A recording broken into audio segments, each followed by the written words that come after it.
Bab 76. Niat. Faktanya, Sander Ye tahu Tuan Pagoda pasti menyembunyikan sesuatu. Tapi, sekarang dia nggak begitu peduli. Yang dia peduli sekarang adalah kekuatannya. Kekuatan adalah raja. Kalau kuat, dia bisa bersuara. Fendiokin melirik Sander Ye dengan terkejut. Apakah orang ini nggak mengetahui jati dirinya? Hasil penyelidikan dia adalah Sander Ye adalah anak angkat keluarga Ye, tapi dia nggak menemukan identitas asli Sander Ye. Sepertinya identitas Sander Ye nggak sederhana. Tentu saja Sander Ye juga mengesankan.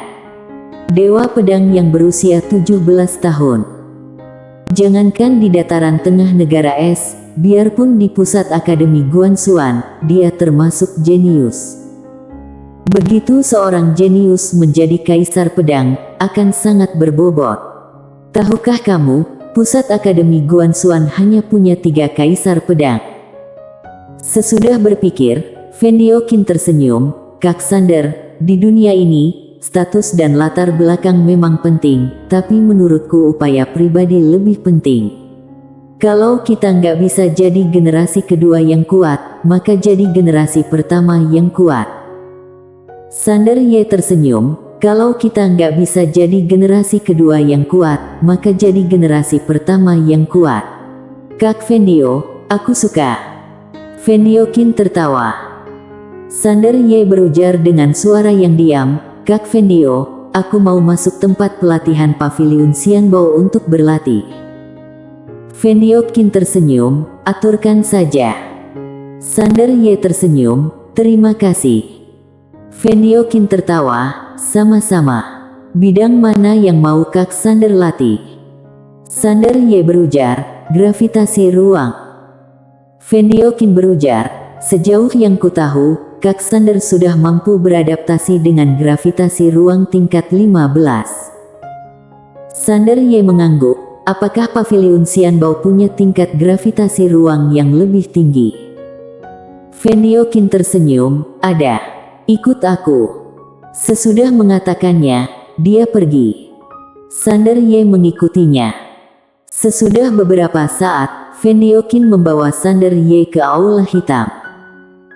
Fendiokin menatap Sander Ye, ini tempat pelatihan tingkat tertinggi di kota Yuela. Pembayaran 20.000 kristal emas untuk berlatih di sini 1 hari. Mendengar ini, Sander Ye ragu-ragu, lalu berujar, bisa diskon. Biarpun dia punya uang sekarang, dia harus menabung. Persiapan menghadapi bahaya. Fendiokin tertawa, kuberi gratis 1 bulan. Sander Ye menggeleng dan tersenyum, ini nggak pantas. Fendiokin berujar, nggak masalah, anggap saja aku berteman denganmu. Tentu saja, kalau kamu nggak menyukaiku, itu berbeda. Sander Ye tersenyum getir, Kak Fendio, kamu terlalu serius. Fendiokin tertawa, Kak Sander, masuklah. Sander Ye mengangguk, oke. Fendiokin berujar, mau mulai dari tingkat 16 atau? Sander Ye berujar, mulai dari tingkat 16. Fendiokin mengangguk, oke.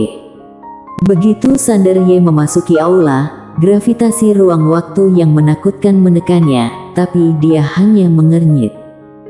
Sesudah beberapa saat, Sander Ye berujar, Kak Fendio, tingkat 17. Di luar, Fendiokin mengangguk dan melambai. Segera, gravitasi ruang waktu di aula meningkat menjadi 17 kali lipat. Di aula, Sander Ye perlahan menutup mata. Sesudah beberapa saat, dia berujar, Kak Fendio, tingkat 18. Tingkat 18. Fendiokin menyipitkan mata dan melambaikan tangan kanan. Di aula, gravitasi ruang langsung mencapai 18 kali lipat. Kala itu, Sander Ye berujar, Kak Fendio, 20 kali lipat. Fendiokin tertegun, 20 kali lipat, ini keterlaluan. Sander Ye hanya ranah penerobos ruang. Nggak ada ranah penerobos ruang yang bisa menahan gravitasi ruang dan waktu 20 kali lipat, bahkan beberapa jenius dengan kekuatan fisik menakutkan juga nggak bisa. Sesudah hening beberapa saat, Vendiokin melambaikan tangan lagi. Di aula, tekanan ruang meningkat hingga 20 H kali lipat. Bang! Sander Ye merasakan seluruh tubuhnya turun. Kala itu, dia tersenyum. Ini yang dia inginkan. Perasaan tertekan. Perasaan tercekik. Segera, Sander Ye mulai menghunus pedang. Awalnya agak lambat seperti biasanya, tapi sesudah beberapa saat, kecepatan pedang lebih cepat. Dia nggak hanya berlatih pedang, tapi membiasakan dirinya dengan gravitasi ruang. Dia menemukan bahwa setiap kali tekanan ruang lebih berat, bobot ruang juga lebih berat. Ruang termasuk materi. Inilah pemahamannya. Untuk beradaptasi dengan gravitasi ruang ini, dia harus mengenal materi ruang luar dulu, itu perlu proses. Di aula, pedang Sander Ye semakin cepat. Di luar, Vendiokin melihat dengan cermat. Apa yang dia lihat bukanlah 20 kali lipat gravitasi ruang dan waktu, yang dia lihat adalah pedang yang mengerikan. Kalau Sander Ye keluar, siapa di level setara yang bisa menahan kecepatan dia? Jangankan level setara, biarpun 2 atau 3 level lebih tinggi, juga nggak ada masalah. Jenius. Vendiokin menggeleng dan tersenyum. Orang seperti ini pasti akan masuk daftar jenius di pusat akademi Guanxuan. Memikirkan ini, Vendiokin merasa agak konyol. Kenapa? Karena dalam daftar jenius, alam terendah adalah ranah bencana besar. Di atas ranah penerobos ruang adalah ranah penghancur ruang, dan di atas ranah penghancur ruang adalah ranah hukum bumi, lalu ranah hukum langit, ranah bencana kecil, dan ranah bencana besar. Sander Ye berjarak 5 ranah dari ranah bencana besar. Sander Ye adalah ranah penerobos ruang paling mengagumkan yang pernah dia temui. Sander Ye berujar, "Kak Vendio, 21 kali lipat." Vendiokin melirik Sander Ye di aula dan melambai. Segera, tekanan ruang di aula meningkat menjadi 21 kali lipat. 2 jam berlalu. Tekanan ruang di aula meningkat menjadi 22 kali lipat. Selama periode ini, Vendiokin nggak pergi. Semakin melihat, dia semakin ketakutan. Setiap kali dia merasa Sander Ye sudah mencapai batasan, tapi detik berikutnya, Sander Ye meningkat lagi. 2 jam lagi sudah berlalu, saat itu, tekanan ruang di aula meningkat 23 kali lipat. 23 kali lipat. Vendiokin terdiam. Kala itu, dia nggak lagi terkejut, tapi takjub. Keesokan siang, tekanan ruang di aula meningkat 25 kali lipat. Tekanannya 25 kali lebih berat daripada tekanan di luar. Apa konsep ini? Vendiokin menatap Sander Ye di aula, dengan ekspresi rumit. Orang gila. Inilah yang dia pikirkan. Kemampuan kultivasi Sander Ye menakutkan. Dia bisa merasakan Sander Ye mengalami rintangan setiap saat, tapi Sander Ye sangat bersemangat dengan kerja keras. Sangat bersemangat. Dia tahu Sander Ye terus-menerus menantang batas kemampuan sendiri. 5 hari berlalu. Kala itu, tekanan ruang di aula tempat Sander Ye berada sudah mencapai 30 kali lipat. Di aula, Sander Ye menghunus pedang seperti orang tua, tapi seiring berjalannya waktu, kecepatan semakin cepat. Sekitar 2 jam kemudian, kecepatan Sander Ye sama saat berada di luar. Kala itu, dia sepenuhnya beradaptasi dengan tekanan ruang 30 kali lipat. Sander Ye berujar, "Kak Vendio, 31 kali lipat." Kala itu, semua tekanan ruang menghilang. Sander Ye tercengang. Vendiokin masuk. Dia menatap Sander Ye lalu menggeleng dan tersenyum. "Kak Sander, 30 kali lipat adalah tekanan ruang tertinggi di kota Yuela. Tertinggi. Sander Ye mengernyit. Fendiokin menatap Sander Ye seolah-olah melihat monster. Sander Ye mengangguk, lalu berbaring di lantai, matanya tertutup. Meresapi. Selama periode ini, pengetahuannya tentang ruang dan waktu meningkat pesat. 3 hal, biasakan diri dengan ruang, integrasikan dengan ruang dan melampaui ruang. Ruang mempunyai hukum, selama memahami hukum, bisa mendapatkan hasil 2 kali lipat dengan setengah usaha. Faktanya, dengan kekuatannya waktu itu, dia bisa menghancurkan ruang angkasa dengan mudah lalu menggunakan ledakan ruang untuk menghasilkan kekuatan yang dahsyat. Itulah ranah penghancur ruang. Tapi dia nggak memilih untuk menerobosnya. Karena dia merasa bisa lebih maju. Pertarungan nyata. Sander Ye duduk dan menatap Fendiokin. Kak Fendio, mari kita berlatih. Yang sekarang dia butuhkan adalah pertarungan nyata. Mendengar ini, kelopak mata Fendiokin berkedut, jangan bercanda. Lihat tubuhku yang gemuk, apa aku jago bertarung? Gak apa-apa kalau pergi ke rumah bordil, tapi lupakan kalau bertarung. Sander Ye tersenyum pahit. Fendiokin berujar, apa kamu mau pertarungan nyata? Sander Ye mengangguk, ya. Fendiokin menatap Sander Ye, pergi ke Akademi Guansuan untuk berkompetisi. Sander Ye agak bingung, apa maksudnya? Fendiokin heran, apa kamu gak tahu Akademi Guansuan ada peringkat budo? Sander Ye menggeleng, gak tahu. Begitu sampai di dataran tengah negara es, dia pergi ke Sekte Dao. Sekte Dao, dia akan menangis kalau cerita. Fendiokin menjelaskan, di Akademi Guansuan ada peringkat budo. Semua jenius di dataran tengah negara es dan di bawah dataran tengah negara es bisa berpartisipasi selama berusia di bawah 25 tahun. Para jenius dalam daftar seni bisa ini setara dengan tolok ukur generasi muda dataran tengah negara es. Sander Ye menggeleng, aku bukan dari Akademi Guansuan. Fendiokin tersenyum, bukan dari Akademi Guansuan juga bisa berpartisipasi. Sander Ye terdiam. Fendiokin berujar lagi, ada hadiah. Sander Ye segera melihat ke arah Fendiokin, hadiah apa? Fendiokin tersenyum, juara ke-10 akan menerima 0,5 juta kristal emas setiap bulan, juara ke-9 dapat 700.000 kristal emas, juara ke-8 dapat 1 juta setiap bulan, juara ke-7 dapat 1,3 juta kristal emas setiap bulan. Juara ketiga dapat 3 juta kristal emas setiap bulan, juara kedua dapat 4 juta kristal emas setiap bulan, juara pertama dapat 5 juta kristal emas setiap bulan dan 10.000 kristal peri. 5 juta kristal emas, 100.000 kristal peri. Sander Ye tergoda. Dia punya banyak kristal emas, tapi pengeluaran dia besar. Sejak berlatih, dia menghabiskan 400.000 kristal emas. Untung Fendiokin membebaskan pembayaran, kalau enggak, pengeluaran akan lebih tinggi. Fendiokin berujar, yang paling penting adalah kalau kamu jadi juara pertama, kamu mungkin bisa lihat gambar yang ditinggalkan Master Pedang Dunia.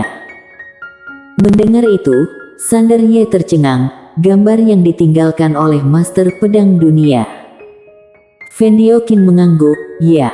Kalau Master Pedang Dunia senang dan memberimu semacam warisan, itu untung besar.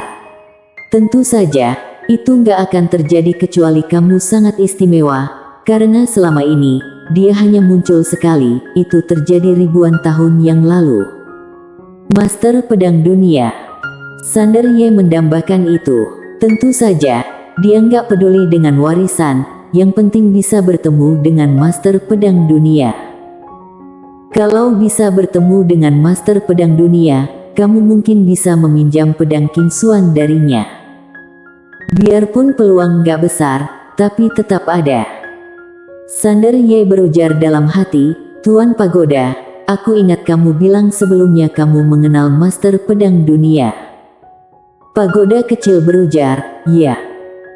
Sander Ye berpikir lalu berujar, kalau aku mencapai juara pertama, apa dia akan muncul karena kamu? Sesudah pagoda kecil terdiam, dia berujar, tentu saja. Biarpun sakti, dia tetap nggak berani mengabaikanku. Bersambung. Bab 77. Aku takut akan membunuh dia. Di aula, Biksu Dao menatap Sander Ye, mau bersaing peringkat Budo. Sander Ye mengangguk, ya. Sesudah terdiam, Biksu Tao berujar, yakin. Sander Ye berujar, ya.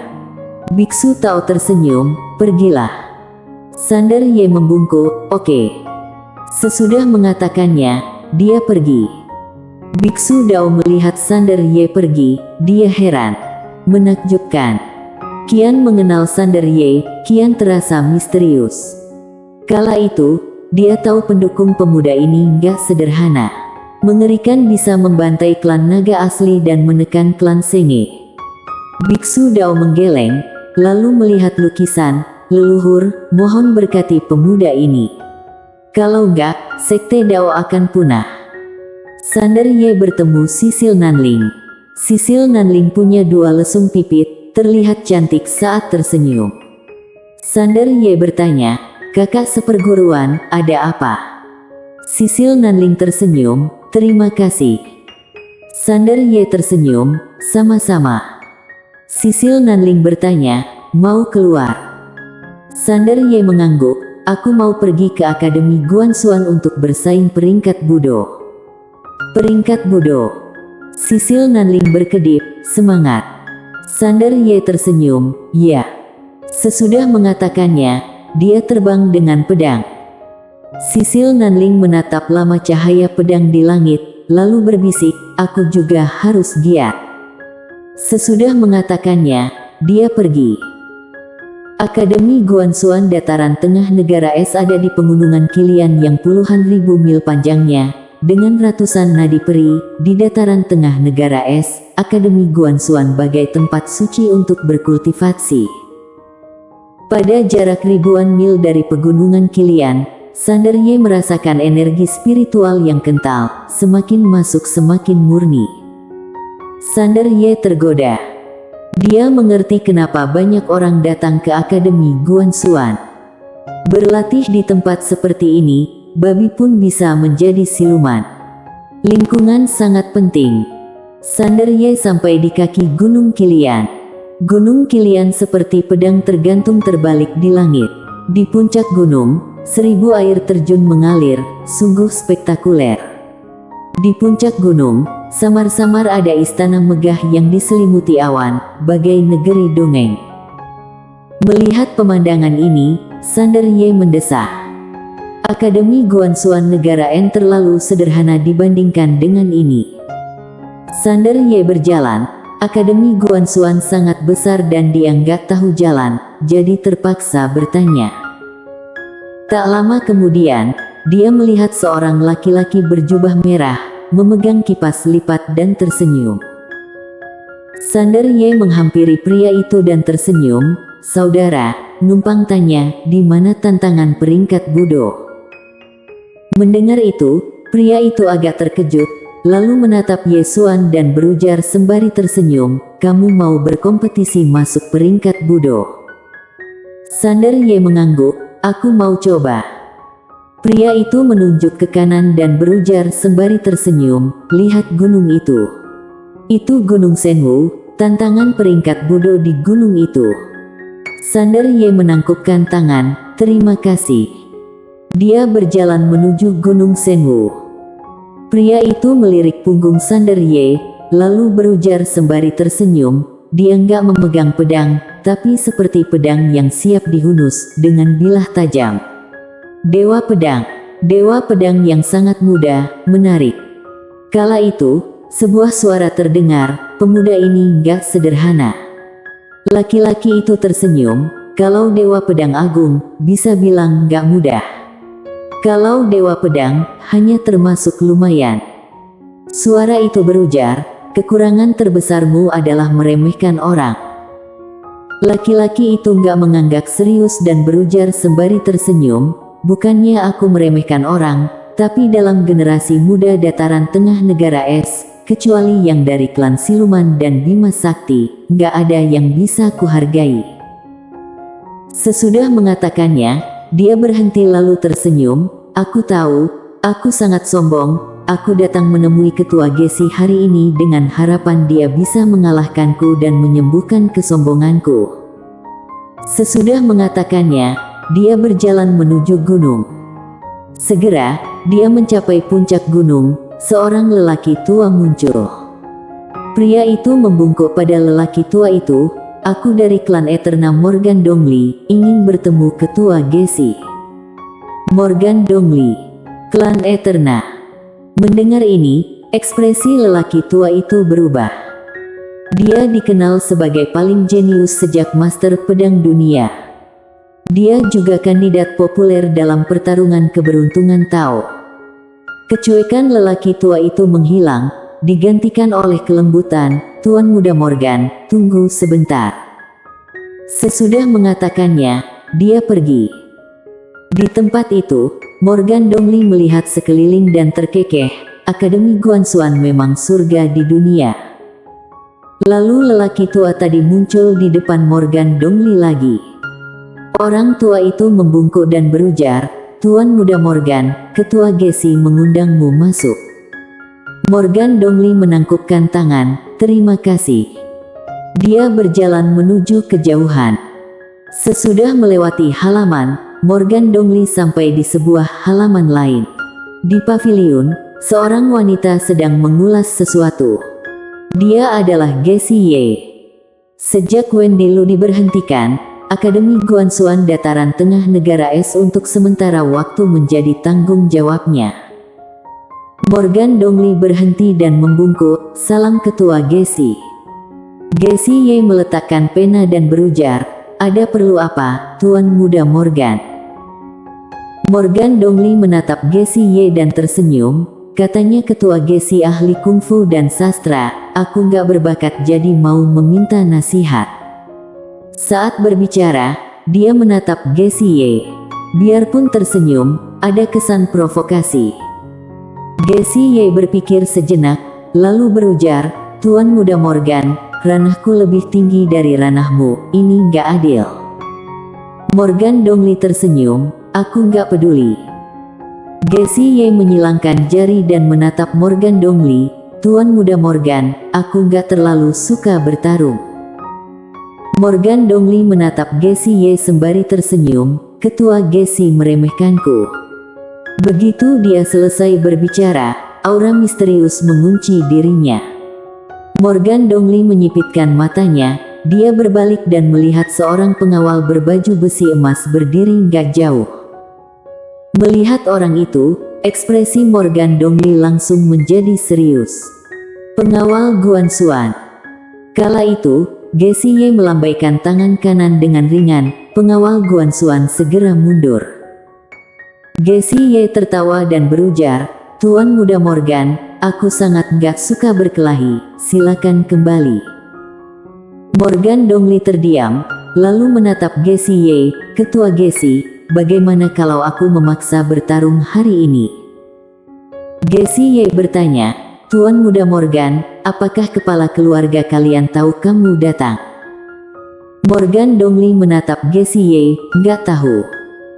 Gesi Ye mengangguk, pulang dan tanyakan pada kepala keluarga kalian. Kalau dia setuju, aku akan melawanmu. Bagaimana? Morgan Dongli agak mengernyit dan mau bicara lagi.